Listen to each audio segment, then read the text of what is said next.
Hello. तो सुबह के 4 बज चुके हैं और मैं उठ चुकी हूँ सुबह का सरगी जो खाया जाता है उसके लिए। तो मैंने ज़्यादा वीडियो नहीं शूट किया, बस थोड़ा सा, क्योंकि मेरा जो सरगी है बहुत ही हल्का फुल्का सा मैं डोज लेने वाली हूँ, जिससे मेरा सारा दिन जो ब्रेथ है अच्छे से पूरा हो सके। उसका रीज़न क्या है आगे ब्लॉग में आप लोग को बताती हूँ। तो अभी मैं नहा चुकी थी, हस्बैंड नहा चुके थे, लड्डू सभी लोग नहा धो के रेडी हो गए थे। मैं और हस्बैंड दोनों लोगों ने मंदिर में पूजा किया। माता रानी के पास से सिंदूर मैं रोज़ लगाती हूँ, वहाँ से लगाया। फिर आज सिंघोरा का बहुत ही ज़्यादा हमारे यहाँ महत्व रहता है। सिंगोरे का सिंदूर से ही पूजा होता है, उसी को गौरी गणेश बना के चढ़ाया जाता है, उसी को ही आज मांग में भरा जाता है। बाकी के दिनों में तो आप कुछ भी लगा सकते हैं, लिक्विड वाला या फिर और भी डिब्बी वाला मिलता है, पर आज के दिन वही लगाती हूँ। और मैं अपने हस्बैंड के हाथ से ही लगाती हूँ। पिछले 8 सालों में हर साल करवा चौथ पे वही मेरे मांग में सिंदूर सिंघोरे से भरते हैं। साथ में उन्होंने ये मेरे और अपने नाम का लॉकेट बनवाया था, तो वो मुझे अपने हाथों से पहना दिए। मुझे बहुत शौक़ था 1 साल से कि मेरा और उनके नाम से एक मंगलसूत्र टाइप का लॉकेट रहे। तो बहुत ही प्यारा था उनका गिफ्ट। मैंने साथ में ये जो कपड़े पहने उनको गिफ्ट दिया, साथ में मैंने इनके लिए पर्स मंगाया था, वो भी मैंने इनको गिफ्ट दे दिया। तो इनको मैंने तहरी बना दिया था, ये और लड्डू दोनों लोग सोचा खा लेंगे। और तो कभी मन करेगा तो 1 बार से 2 बार खा सकते हैं, रोटी वाला आइटम उतना नहीं खा पाते हैं। तो इसलिए उनका वो नाश्ता खाना जो भी समझिए वो सुबह के टाइम ही मैंने निपटा दिया। वो चले गए, क्योंकि 2 से 3 बजे के बाद फिर से तैयारी शुरू हो जाती है। करवा चौथ का ढेर सारे अलग अलग आइटम बनते हैं उसका। तो हस्बैंड मेरे जाते हुए ही बोले कि कोई पायल पहनो जो बहुत बजे। तो मेरे पास 5 से 6 पायल हैं, 2 पाजेब हैं, एक सासू माँ का दिया हुआ, एक मेरी मम्मी का दिया हुआ। पर बजने वाला छम वाला बहुत ज़्यादा नहीं, हल्का हल्का छम वाला था। तो मैंने 2 पाजेब दिखाया, तो दोनों में से ये मम्मी के घर वाला है, मेरी मम्मी के, तो मैं इसे पहन रही हूँ। ये वाला थोड़ा कम पहनती हूँ क्योंकि साड़ी में फंस के इसका 2-3 लटकन घूंघर जो है, ये सामने वाला जो है पेंच के पास का, वो गिर गया था। पर इसमें ज़्यादा घूंघर है और सासू माँ वाले में थोड़ा जड़ाव घूंघर है। तो मैं मम्मी वाला पहन ली हूँ आज। और दोपहर के भी बज चुके हैं 3। तो मैंने सोचा धीरे धीरे मैं कुछ तैयारी करती हूँ, क्योंकि सुबह से ही जब भी मैं लेट रही हूँ तो मुझे ऐसा लग रहा है जैसे मछली आ रही है या उल्टी ना हो जाए। तो मुझे बहुत डर लग रहा था, क्योंकि प्रेगनेंसी चल रही। इस बार जो प्रेगनेंसी मेरी है उस बार बहुत ही ज़्यादा अलग है। लड्डू 7.5 महीने के थे जब मेरा करवा चौथ पड़ा था, पेट में लड्डू थे, पर मुझे ऐसा कोई प्रॉब्लम नहीं हुआ था। ना तो मुझे गैस बन रहा था, ना तो मुझे उल्टी, ना तो मुझे कभी मछली, ना तो सर दर्द। पर इस बार मुझे बहुत ही ज़्यादा अलग अलग से सिम्टम्स नज़र आ रहे हैं। तो इसीलिए मैंने सोचा 3 बजे से ही मैंने धीरे धीरे करके अपना काम शुरू कर दिया, जिससे मुझे मेरा दिमाग फंसा रहेगा। काम करूँगी तो उल्टी वाला फीलिंग नहीं आएगी, नहीं तो जैसे आराम करती वैसे ही मुझे मछली शुरू हो गया था। तो आज का जो मेरा पूरा दिन था प्रेगनेंसी के साथ, मैंने बहुत ही बचा के केयरफुल होके, जिससे उल्टी ना हो, मेरा ब्रेथ ना टूटे, और मैंने अपना मैनेज किया। आप लोग को बता रही हूँ अपना पूरा रूटीन कि मैंने प्रेगनेंसी में कैसे पूरा दिन पूरा विधि विधान से भी नहीं। बहुत से लोग होते हैं करवा चौथ में थोड़ी बहुत सी तैयारी कर लेते, सोचते रहने दो अर्घ दे लेंगे हो गया, पर मेरा नहीं। मैं पिछले 8 सालों से जैसे मम्मी के यहाँ देखी हूँ, ससुराल में देखी हूँ, सेम मैं उतना ही आइटम बनाऊँगी, वैसे ही करने की कोशिश करती हूँ। अच्छा लगता है करवा चौथ के दिन सजना सपरना और ढेर सारी तैयारी करना, खाना पीना अच्छा बनाना, घर को एकदम क्लीन करना, पूजा अच्छे से करना, ये सब मुझे बहुत ही ज़्यादा पसंद है। प्रेगनेंसी है तो क्या हुआ, अगर दिक्कत ना हो तो अच्छे से हर एक तीज त्यौहार को पूरा विधि विधान से जो है फॉलो करना चाहिए। तो यहाँ पे मैं रेडी हो चुकी थी और मैंने ये साड़ी जो पहना है मेरे हस्बैंड ने मुझे गिफ्ट दिया था पहले ही, तो इसलिए इस बार मैंने साड़ी नहीं लिया। हाँ, लहंगा वो मंगाए थे ब्लू कलर का, पर मुझे उतना खास नहीं लगा, तो इसलिए मैंने ये साड़ी पहना। और साड़ी के साथ मैंने लहंगे का दुपट्टा भी अटैच करके पहना हुआ है। आप लोग को मेरा ये साड़ी लुक कैसा लगा ज़रूर बताइएगा। तो यहाँ पे पूजा का पूरा जो सेटअप है मैंने पहले से ही रख दिया था। उसके बाद चाँद निकल गया है, लेकिन उतने अच्छे से दिख नहीं रहा था। कहीं कहीं से फ़ोन आया कि चाँद निकल गया है, तो मैंने सोचा जब निकल ही गया है तब तक मैं चंद्रमा और ये जो बनते हैं गौर और सब कुछ यहाँ की जो पूजा की तैयारी है कर लेती हूँ। जब यहाँ का तैयारी पूरा हो जाता है तो जब तक चाँद आधा निकलते हैं, ऊपर दिखने लगते हैं, तब तक ऊपर छत पे जाके चांद का भी पूजा हो जाता है, चलने वाला जो पूजा होता है वो। और मैं दोनों तरीके से करती हूँ। मैंने मायके से ऐसे ही उठाया था जैसे ये कर रही हूँ, अर्घ देने वाला।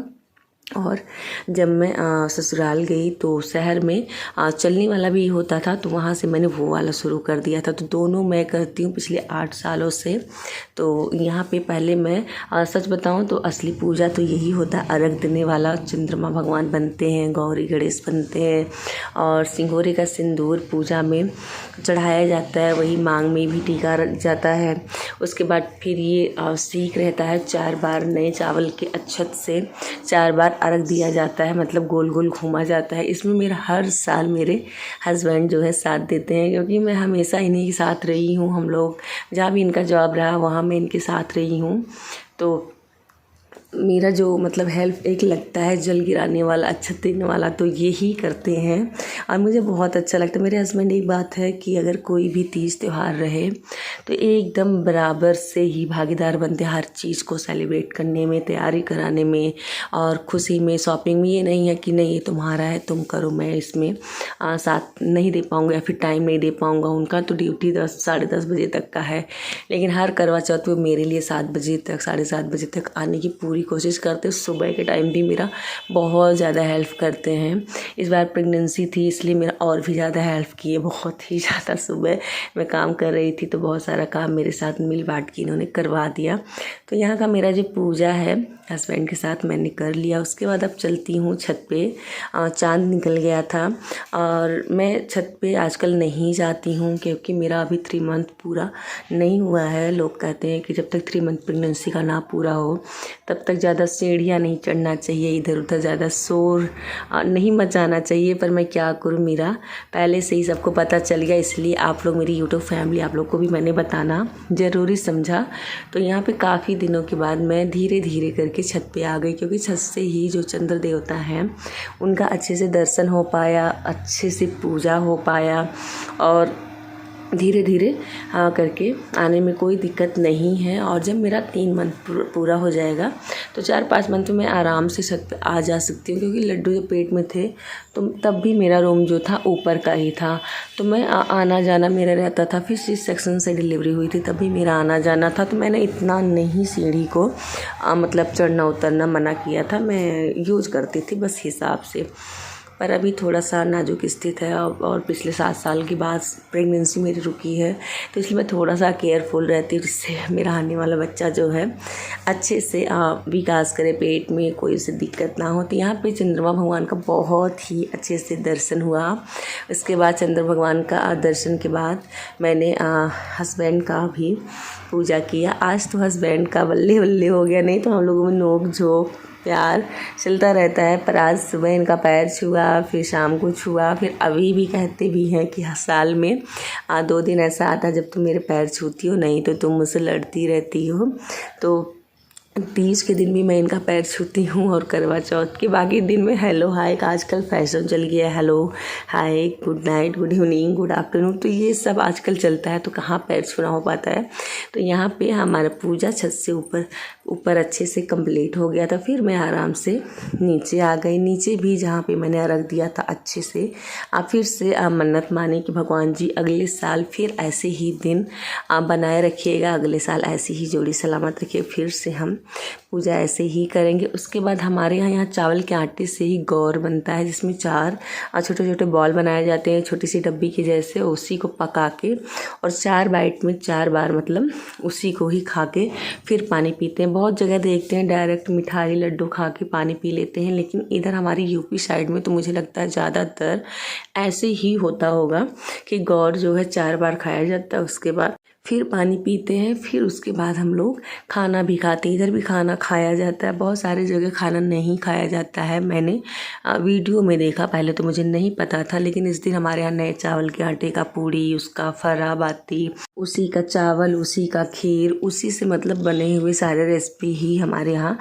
खाया जाता है। तो अर्घ देने के बाद, पानी पीने के बाद खाया जाता है। तो यहाँ पे लड्डू नाराज़ हो रहे थे, वो जो गौर हस्बैंड मेरे खिला रहे थे। हर बार लड्डू चाहते हैं कि वो मुझे खिलाए, भी उनको इतना समझ नहीं है कि ये काम पापा का ही है। तो जब नाराज़ होकर हट गए थे तो हस्बैंड मेरे इनको मना के ले आए। फिर इनके हाथ से मैंने थोड़ा सा काला गुलाब जामुन जो था थोड़ा सा खाया, फिर खा के पानी पिया, तब जाके ये खुश हुए। कहते हैं ऐसे मेहंदी रात को लगवा रही थी तो कह रहे थे मेरा नाम नहीं लिख रही है, तो उनका और हस्बैंड दोनों लोग का नाम लिखा गया। तो यहाँ पे थोड़ा सा फ़ोटो क्लिक हुआ। उसके बाद अभी मुझे थोड़ी थोड़ी सी मछली से आ रही थी, इसलिए मैंने लेट से खाना खाया। 10:30 से 11 का ये टाइम हो गया था, इसलिए ज़्यादा कुछ वीडियो और आगे का नहीं शूट हो पाया। लोग एक दूसरे के साथ ऐसे ही मिल बांट के खाने लगे, इसलिए खाने का सीन आप लोग को नहीं दिखा। खाना बहुत टेस्टी बना हुआ था। और मेरा जो ब्लॉग है बस इतना ही। उम्मीद करते हैं आप लोग को मेरा ये करवा चौथ का ब्लॉग पसंद आया होगा। अगर पसंद आया तो प्लीज़ लाइक करके ही जाए। मिलते हैं।